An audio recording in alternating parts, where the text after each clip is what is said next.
Hello and welcome. Tonight, the presidency says that it is not unmindful of hardship Nigerians are facing as Vice President Kashim Shettima assures Nigerians that steps are being taken to improve the economy.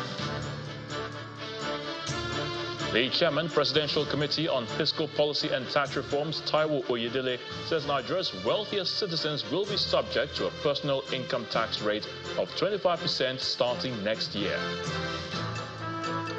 And the Federal Ministry of Education says the new curriculum for basic education will commence across schools in January 2025. On business news tonight, World Bank cuts its 2024 economic growth forecast for sub-Saharan Africa to 3% from 3.4%, affirms Nigeria at 3.3% despite macroeconomic adjustments. On sports news tonight, Super Eagles return home after airport ordeal in Libya as President Bola Tinubu demands swift justice for the team. And from Abuja, the nation's capital, the Edo State's chapter of the People's Democratic Party announces that it has filed a petition to challenge the outcome of the September 21 governorship election. And in international news from London, a Hezbollah drone attack has killed 4 Israeli soldiers at an Israeli army base south of Haifa.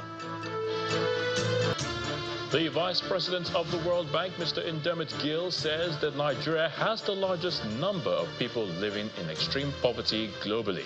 Speaking at the Nigerian Economic Summit 30th anniversary in Abuja, Mr. Gill notes that Nigeria's reforms between 2003 and 2007 led to impressive economic growth.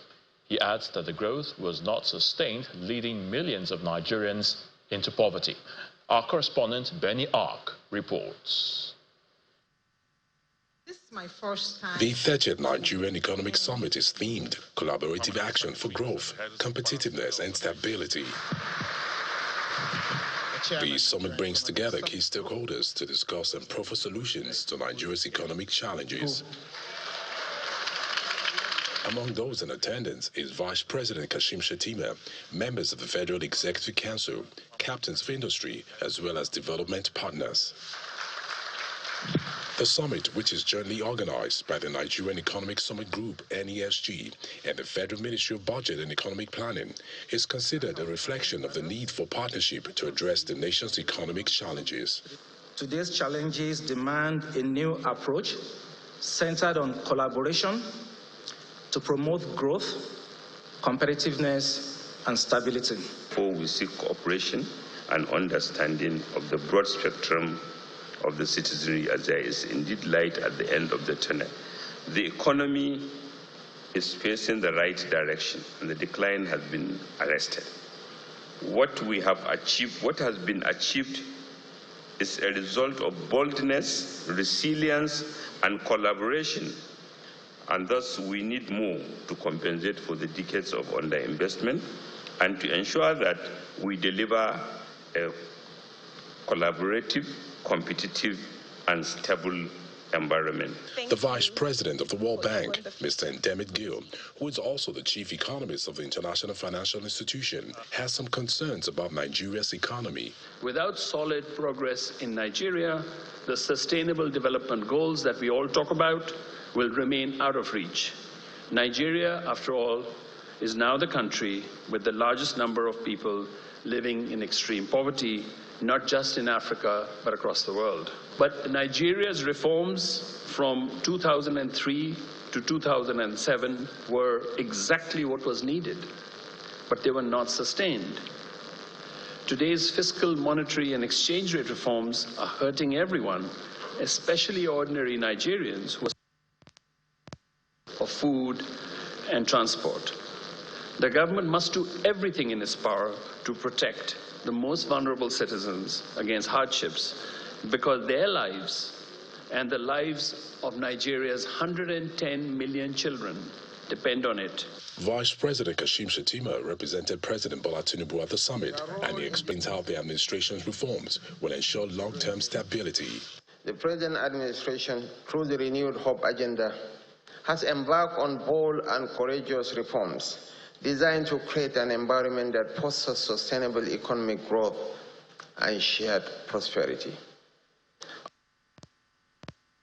Some sectors that can offer inclusive and sustainable growth, such as agriculture, manufacturing, and the digital economy. We have initiated various programs, such as the MSME hubs and single-digit loans for manufacturers, designed to provide entrepreneurs with the support they need to succeed. We have also introduced the credit corporation to offer our workers consumer loans with single-digit interest. These initiatives collectively will boost the economy and ensure it remains competitive in Africa and globally. The Nigerian Economic Summit 30th anniversary provides a platform for policymakers, business leaders, and stakeholders to discuss and propose solutions to Nigeria's economic challenges. The chairman of the Presidential Task Force on Fiscal Policy and Tax Reform, Mr. Taiwo Oyedele, has been speaking on the Nigeria tax bill. While speaking on the sidelines of the Nigeria Economic Summit, Mr. Oyedele explains part of the bill entails increasing the taxes of persons who earn above 1.5 million naira. He says the measure will help shore up tax collection to meet the nation's budget deficit. Thank you, Lee. The 30th Nigerian Economic Summit is here, and key players in the nation's financial sector from both the private and public sectors are attending. This session is focusing on fiscal and monetary policies, and experts bear their minds on how government policies are affecting businesses. We have a very robust collaboration with fiscal authority. And that collaborative effort has started yielding results. And we believe this week too will not be an exception.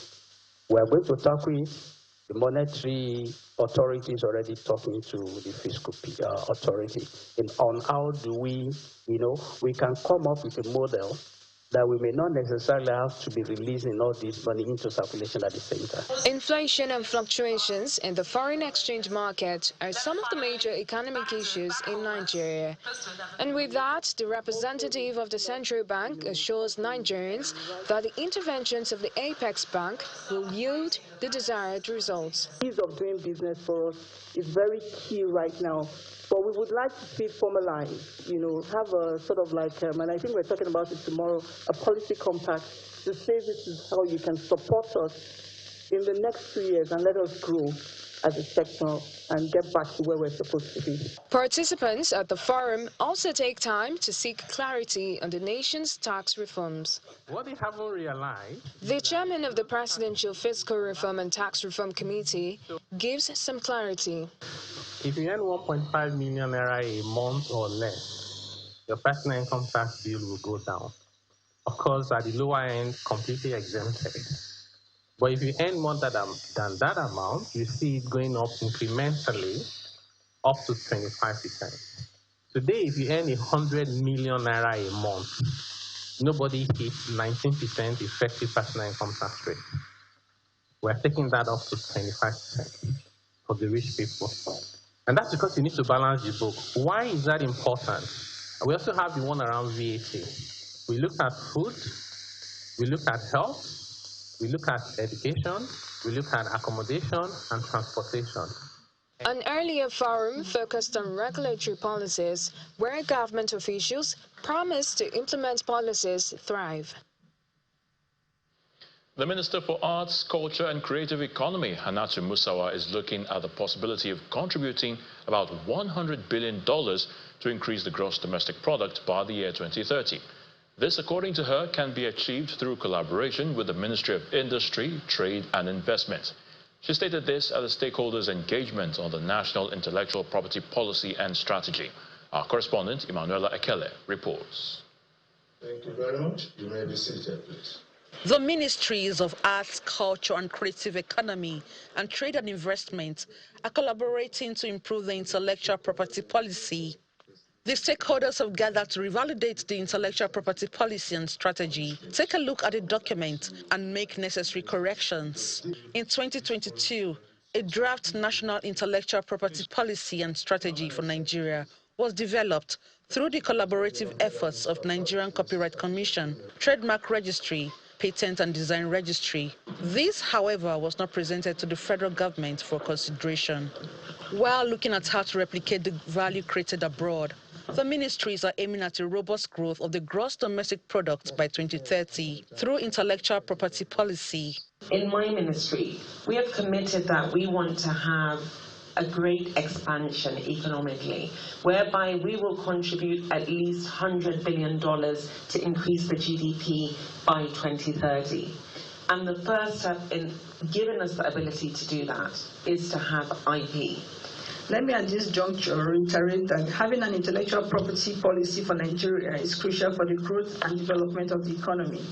Specifically, intellectual property statutes offer direction about ownership of rights to original invention, innovation, or precious work, as well as the financial risks and benefits connected to any technology's commercialization and monetization. Your valuable insights as contributors to the initial draft make your participation at this workshop very valuable. The World Intellectual Property Organization is also promising that Nigerian works will be protected at all costs. We remain committed to working with the government of Nigeria, the IP authorities, and relevant policymakers in creating frameworks that assist in shaping the IP landscape. Both ministries, started with the responsibility of improving the intellectual property of Nigerians, are expected to launch the policy next week for implementation. Emanuela Ekele, Channels Television News. Climate change experts are calling for increased funding for subnational governments in Africa to achieve the 2030 target by the Paris Agreement to reduce emissions by 45%. Vice President Kashim Shettima, who was represented at the African Climate Change Forum in Abuja, restates government's commitments to providing the needed legal and financial framework for climate change resilience. The African Climate Change Forum is an annual event that brings together experts to discuss the impact of climate change in Africa. This year, the Vice President of Nigeria is represented by the Special Advisor to the President on Climate Change, who outlines government's efforts towards achieving the Paris Agreement. Nigeria has established a committee for the Carbon Market Activation Plan, positioning us at the forefront of creating a robust, sustainable carbon market projected to be worth $2.5 billion. In addition, the Presidential Committee on Climate Action and the Green Economic Solutions has been set up to oversee and coordinate all climate-related policies and programs, ensuring that we remain focused on our goals for green economic development. The Paris Climate Treaty was signed in 2016 with an audacious target of reducing emissions by 45% by 2030. To achieve the target, experts at this forum are advocating the need for increased funding for states as well as investments in renewable energy. The countries go and sign international agreements that set ambitious climate targets, but it is actually the subnationals that translate these commitments into concrete actions. Therefore, as the world faces an escalating climate crisis, empowering subnational entities to lead the way will be crucial in achieving meaningful and lasting progress towards achieving climate goals. Renewable energy sector is something which will not only create wealth, not only create employment, but also would help the country in achieving the national targets, commitments under the Paris Accord. And my Prime Minister is very keen to stand shoulder to shoulder with Nigeria and our friends in Africa to see to it that the climate change can be mitigated through not only individual actions but also government actions and policies. The effects of climate change are real, and every year, flood continues to wreak havoc in communities, displacing residents and submerging houses and farmlands. Experts here are urging the government across the continent to develop policies that strengthens climate resilience in Africa. In part two, after the break, a multiple road accident involving 5 vehicles has left 6 people dead in Oyo State. Please stay with us. Welcome back. If you've just joined us, you're watching the news at 10 on Channels Television, broadcasting live from Lagos. A reminder of our top stories. The presidency says that it is not unmindful of the hardship Nigerians are facing, as Vice President Kashim Shettima assures Nigerians that steps are being taken to improve the economy.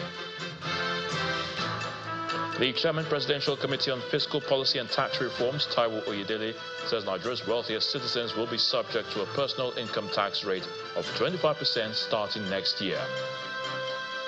And the Federal Ministry of Education says the new curriculum for basic education will commence across schools in January 2025.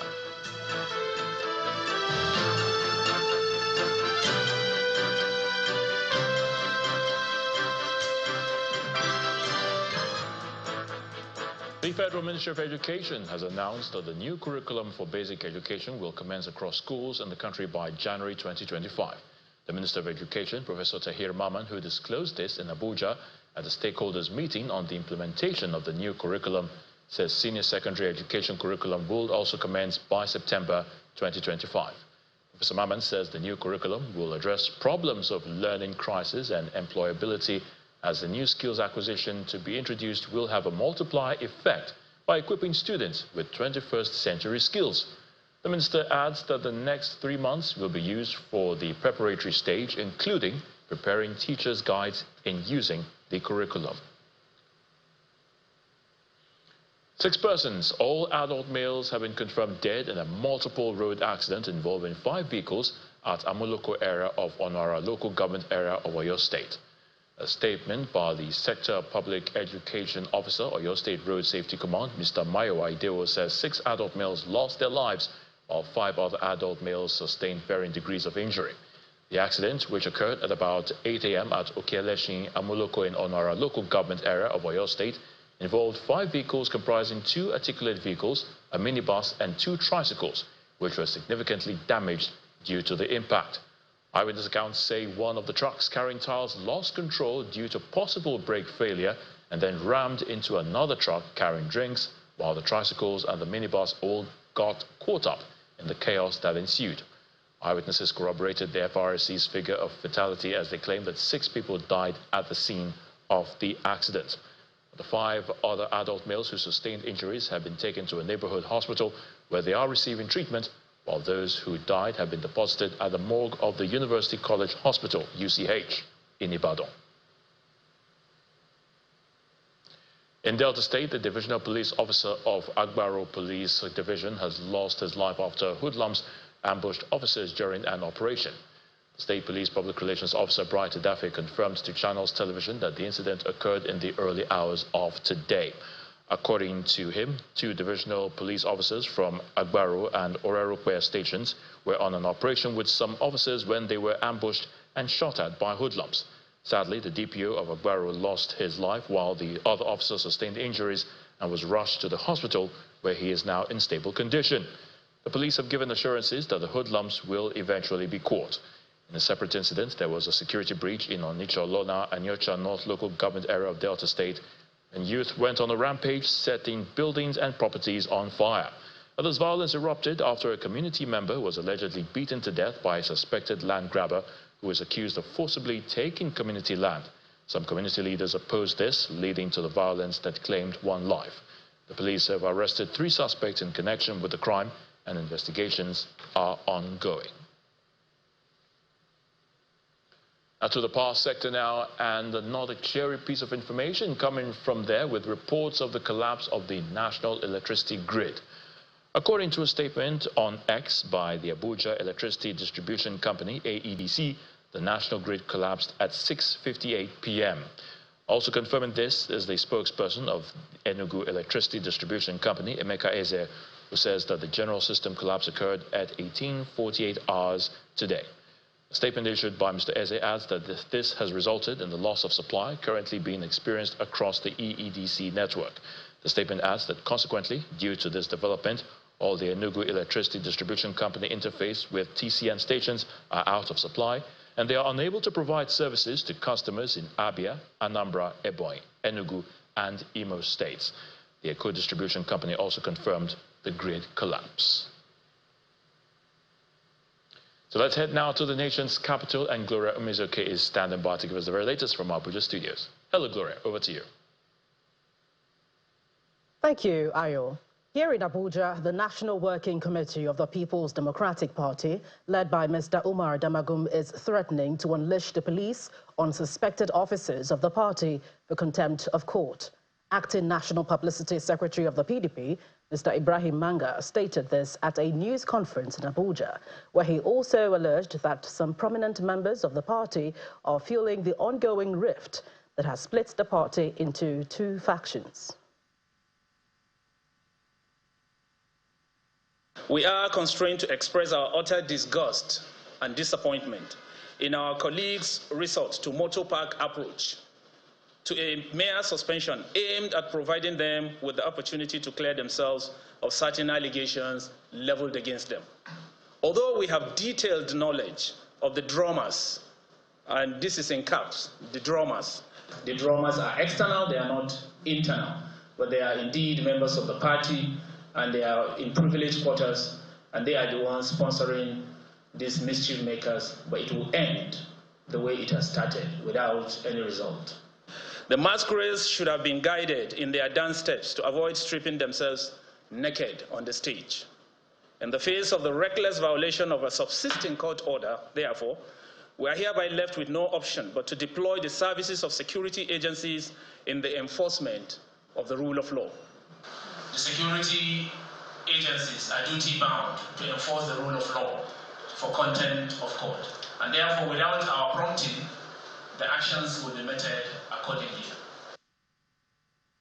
Well, staying with the People's Democratic Party, it says it has already filed a petition at the Edo State Election Petition Tribunal challenging the outcome of the September 21st governorship election in the state.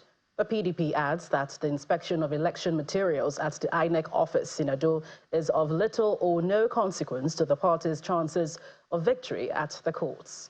The party also alleged that some of their leaders who were arrested before the governorship poll paid up to 64 million naira in bail money to the police. The chairman of the PDP in Edo State, Mr. Anthony Azegbemi, and the Director General of the Governorship Election Campaign Council stated this during a press briefing at the party secretariat in Benin City, the Edo State capital. The PDP was a party that went to court and got an enrolled order to inspect all the materials used for the elections. Now, any reasonable human being will say, in whose interest will disrupting that process be? Can it be in the interest of the PDP that went to court to get the enrollment order? I mean, you see, some of this, when they lie at times, they don't even think through. And it's demeaning of an Edo person. We went to court, got an enrollment order, an enrolled order. Why would we be disrupting that process? Before the elections, we told you that most of our members were being arrested by a special unit from Abuja.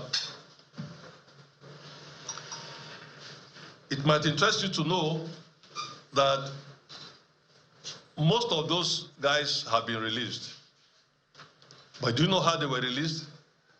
At the last count, cumulatively, they paid about 64 million as bail. I thought they said bail was free. The process of inspecting those materials is ongoing, and the lawyers know what to do, and I know that they can only prevent it, but they cannot stop it because there's a valid court order. But the good thing is that we have filed our petitions before the tribunal, and we'll take it up from there. We are not judges, and we are not lawyers. So that is now the duty and responsibility of the legal team and the tribunal to handle. When the news at 10 returns, the World Bank cuts its 2024 economic growth forecast for sub-Saharan Africa to 3% from 3.4%, affirms Nigeria at 3.3% in spite of macroeconomic adjustments. That's some business news. Let's join us again. Welcome back. You're still watching the news at 10, coming to you live on Channels Television. The Maltina Teacher of the Year Award has celebrated 10 years of honoring Nigeria's most dedicated educators, recognizing their passion and contributions to their communities. This year's edition, which saw over 1,300 entries nationwide, concluded with the grand prize going to one exceptional teacher. Let's take a look at the highlights. I am who I am because I had a great teacher. It's been a decade of inspiring excellence in teaching through the Maltina Teacher of the Year Award. Maltina Teacher of the Year competition. Now in its 10th edition, the Nigerian brewer's Felix Ohiwari Education Trust Fund has honored some of Nigeria's most dedicated teachers, changing lives and communities in the process. Over the past decade, the Maltina Teacher of the Year competition has made a profound impact on education in Nigeria. We've constructed and equipped schools in over 74 communities and recognized, thank you very much, 241 exceptional teachers who have inspired countless students. Since 2015, the initiative has championed teachers, the unsung heroes of education. So what makes this year special? First, we introduced a fresh new logo to evoke a strong, positive and celebratory message using the crown of laurels symbolizing victory and glory. We increased the cash prizes to reward our winners, a grand prize of 10 million naira from 6.5 million in the previous edition, 3 million naira for the first runner-up from 1 million naira in the previous edition, and for the second runner-up, 2 million naira from 750,000 naira. The 10th edition has been the most keenly contested since the inception of the competition. The quality of the entries authenticate the versatility of our teachers and the rising standard of our education because they stepped up to the plate. This year saw over 1,300 valid entries from all 36 states and the FCT. From 37 state champions, 11 finalists were selected, with one crowned grand prize winner receiving 10 million naira. And the winner is... Esom Nofu Chidiebube Ifechukwu. To be the best. Congratulations! Nasarawa State. This is a dream come true, and it's a super motivation for me to continue the good work I've been doing all this while. In fact, it will help me to get more gadgets, it will help me to reach more students, it will help me to continue the fight against mass phobia. As the Maltina Teacher of the Year competition looks to the future, its mission remains clear, which is to inspire excellence in teaching and build a brighter future for Nigeria, one classroom at a time.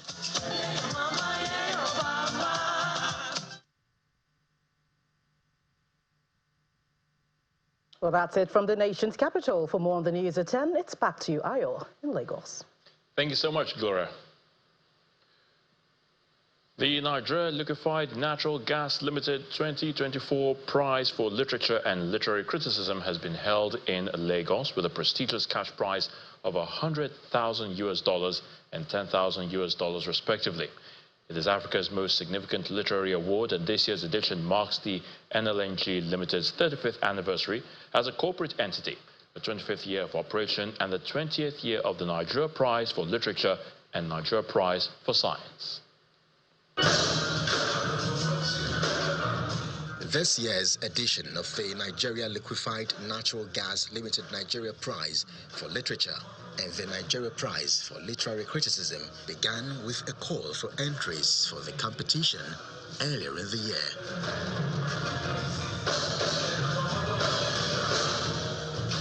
$163 entries were received for the Nigeria Prize for Literature, while 24 entries were received for the Nigeria Prize for Literary Criticism. In his welcome address, the Managing Director of Nigeria LNG Limited speaks on the theme of the Grand Award Night. In NLNG, we accept the divine and the fact that we do not possess ultimate control of the future. But we also believe that actions we take can shape the outcome of our world tomorrow. The keynote speaker, an Assistant Director General at the World Health Organization, WHO, was the first Director General of the Nigeria Center for Disease Control, speaks on how Nigeria can prepare for the future. The theme of tonight's event, the future, challenges us to think critically about the country we want to build. And I crave your indulgence to join me in a short journey to think about this together. A future where our youth can thrive, our economy can grow, and our nation can take on its rightful place. My task this evening is to invite the winners upstage to receive the award. The trio of Enioko, Olajide Otitoju, and Mei Hong Wang were announced as the winners of the Nigeria Prize for Science 2024 in September this year for their pioneering work in carbon capture and fuel production were recognized. Chairperson, Advisory Board of the Nigeria Prize for Literature announces that there was no winner for this year's Nigeria Prize for Literary Criticism and goes ahead to announce the winner of the main category. The winner of the Nigeria Prize for Literature 2024 is Olubumi Familoni.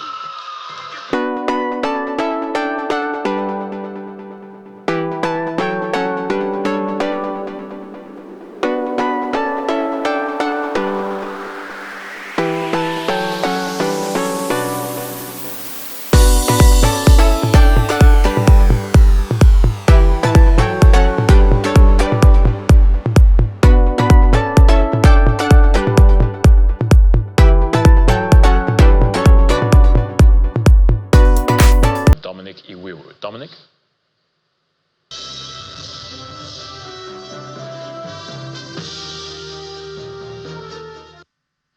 Thank you, Ayo. Welcome to Business News.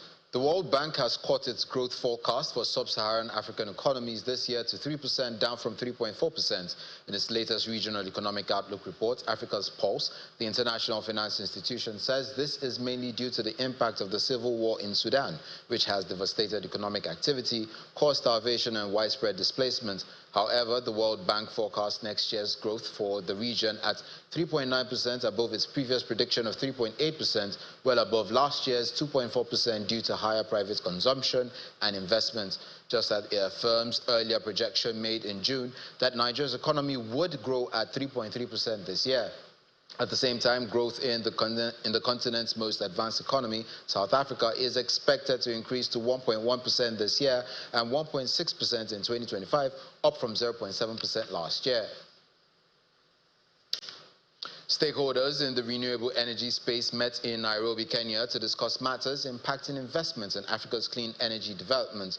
The forum was put together by Accelerated Partnership for Renewables and the International Renewable Energy Agency, and top on the agenda was ramping up Africa's investments in renewable energy. Our business correspondent, Ladi Williams, was in Nairobi and filed this report. It's the Accelerated Partnership for Renewables in Africa Investment Forum, and Kenya's playing host. This forum is put together by the International Renewable Energy Agency, and on the front burner is investment in renewable energy in Africa. Africa is accounted for only 1.6% of the global share of installed renewable power capacity. And in 2023, Sub-Saharan Africa energy transition-related investment was 40 times less than the world average per capita. Energy insecurity is becoming a major pain for African countries, and at the same time protecting the environment requires a delicate balancing act. Tripling the deployment of renewable energy is a crucial part of the strategy to reach these global targets. Across Africa, many countries have embraced renewable energy to accelerate their energy transition efforts. Kenya itself stands as a leader, with over 90% of our electricity coming from renewable sources. According to Irina, Africa must double its investment in renewable energy to meet its transition target, and finance is a big headache. We as Irina, we are pushing for, especially for the continent, the question of the infrastructure comes first. Well, it's been a long day of high-level discussions today, and a lot has been said. But definitely, the bottom line is, as countries and the world move towards reducing emissions at this time, Africa needs to ramp up investment. That may be the crux of the matter today. But definitely, a lot needs to be done going forward to make sure that the earth stays cool and the world continues. Larry Williams reporting for Channels Television News. It's a remarkable start for the week for the local bourse as its overall value surges by more than 6% to well above 59 trillion naira at the close of today's trading session. Ini John Mekwa tells us more.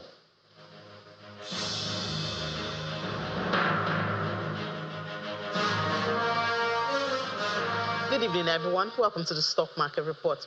We're happy to report that the NGX opened on a very bright note today. The market gained over 3 trillion naira, moving the all share to 98,000. And it's because of Aradel. Aradel listing happened today, and they came with their trade volume today at over 18 million in volume, valued at over 14 trillion naira. So we see we have moved from 56 to 59, and we hope that's sustained because the market cap is now different, it's now more since, Aradel has come with its own value, and here we have 98,215.16. Some good movement there, 0.62%. The Fugas also contributed to the sentiment at the market today. FBN Holding, GTCO, Zenith Bank, they contributed positively. Unchanged for UBA, negative for Access Co, but we have those major ones driving up the Fugas. And the banking sector, as you can imagine, so at the close of trade, we see the banking counter in the green, 0.36%. Consumer goods also in the green because of Dangote Sugar. Dangote Sugar is constantly moving the market these days. Thank God it's moving positive. Aradel, I guess, hasn't been strong enough or captured. The impact hasn't been captured in the counter yet. So maybe from tomorrow we'll see Aradel also contributing to the counter. So it's a good way to start the week with the bull.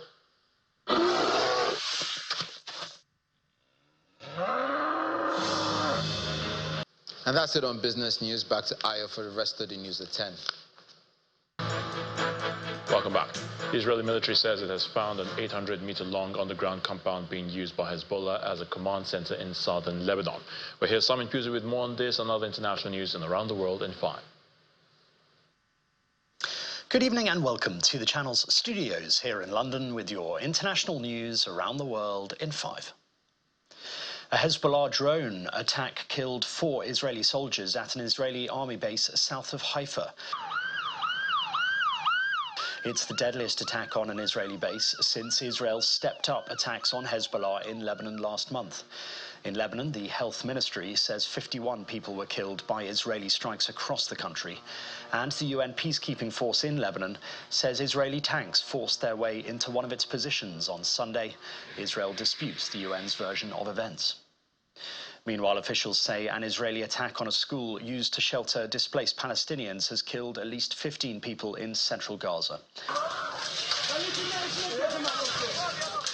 Gaza's Hamas-run civil defense agency says the site in Nuseirat camp was struck by a volley of artillery, killing entire families and wounding dozens more. The Israel Defense Forces says it was looking into the reports. A civil defense spokesman said the attack on Al-Mufti school, where hundreds of displaced people from around Gaza were sheltering, had injured at least 50 people and more than a dozen were killed. The main areas of conflict in Gaza in recent days have been in the north, where Israeli forces have been intensifying attacks for over a week as part of a major ground operation. Hundreds have since been killed, according to Gazan authorities. China has held military exercises around Taiwan in what it calls a stern warning against those seeking independence for the self-ruled island. The drills are seen as a response to a speech by Taiwanese President William Lai last week, in which he vowed to resist annexation by Beijing. Taiwan's Ministry of Defense has condemned what it described as irrational and provocative behavior by China, adding it is ready to defend itself. Taiwan's Transport Ministry says air traffic and port operations remain normal despite the military drills off the coast. Police say a man in illegal possession of a shotgun and a loaded handgun was arrested at an intersection near Donald Trump's rally in Coachella in California. The 49-year-old suspect, Vem Miller, was driving a black SUV when he was stopped at a security checkpoint by deputies who located the two firearms and a high-capacity magazine. Mr. Miller was then taken into custody without incident, the Riverside County Sheriff's Office said, and booked on possession of a loaded firearm and possession of a high-capacity magazine. The U.S. Secret Service said Mr. Trump was not in any danger, adding that the incident did not impact protective operations. At least 8 people have died and thousands more are stranded without power after violent storms swept across Brazil. Central and southeastern parts of the country have been hit by winds of up to 100 kilometers per hour and daily rainfall reaching up to 10 centimeters. That's according to the National Institute of Meteorology. 7 people are known to have died in Sao Paulo, Brazil's most populated state, mainly due to falling trees and infrastructure from the strong winds and heavy rainfall. The energy firm Enel has said that more than 1.3 million homes and businesses are still without electricity. Kenya's Ruth Chepngetich has broken the world record to win the Chicago Marathon. The 30-year-old clocked a time of 2 hours, 9 minutes and 57 seconds to surpass Ethiopian Tigst Assefa's previous record by nearly 2 minutes. Chepngetich is the first woman to run a marathon in under 2 hours and 10 minutes. Assefa set the previous record with victory at the 2023 Berlin Marathon. 4 of the 5 fastest women's marathon times have been run on the flat Chicago course over the last 6 years. And SpaceX's Starship has completed its 5th test flight as Elon Musk pushes ahead in his quest to one day take astronauts to the moon and maybe even to Mars. Coming in hot for booster touch. During this flight, the SpaceX team attempted something that had never been done before.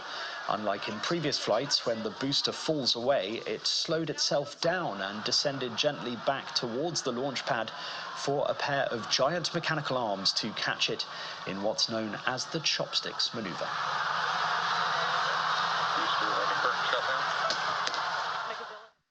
And that's your international news around the world in 5. Now back to the channel's studios in Lagos.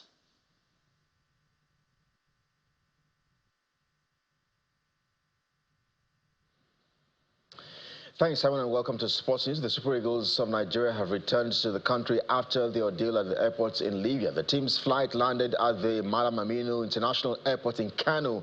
We hear that the players are now in Abuja and will depart to their various clubs. The Super Eagles were held at the Al Abak Airport since Sunday evening upon arrival in Libya for the second leg of their 2025 Cup of Nations qualifier. This forced the 3-time champions to boycott the game. In the meantime, President Bola Tinubu has welcomed the safe return of the Super Eagles after the inhumane treatment endured in Libya. The experience of the team at the hands of the Libyan authorities prompted the Nigerian Football Federation to withdraw from the scheduled match on Tuesday. In a statement through the Special Advisor on Information and Strategy, the President demanded swift justice for the Super Eagles in line with football's regulations. He called on football administrators in the country to unite and work to prevent such incidents in the future. And more reactions are pouring in this time. The Confederation of African Football, CAF, the body has expressed deep concerns over the troubling ordeal faced by the Nigerian football team. And CAF says the issue has been referred to its disciplinary board for investigation and appropriate action will be taken. And that's your sports news. I'm Kelly. It's back to you today. And the main news again. The presidency has said that it is not unmindful of the hardship Nigerians are facing, as Vice President Kashim Shettima assures Nigerians that steps are being taken to improve the economy. Well, this was at the opening ceremony of the 30th Nigerian Economic Summit in Abuja. That's the news at 10 tonight. Thank you so much for watching. I'm Ayo Tunde Balogundu. Have a good night and please stay safe.